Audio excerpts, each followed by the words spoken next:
Today, the NCAA cleared Michigan State's athletic program of any wrongdoings in the Larry Nassar sex abuse scandal. The NCAA also said the basketball and football programs broke no NCAA rules in dealing with allegations involving its players. In a one-page letter, the NCAA said there would be no further inquiry.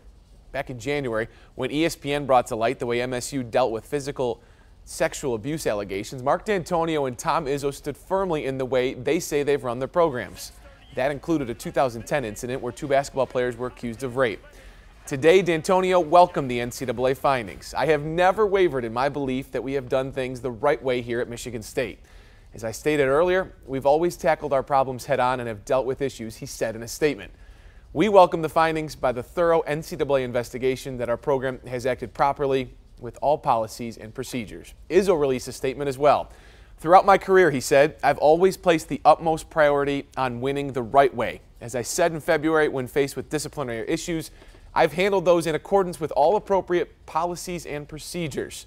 After a very thorough review, the NCAA provides confirmation that our program has done that."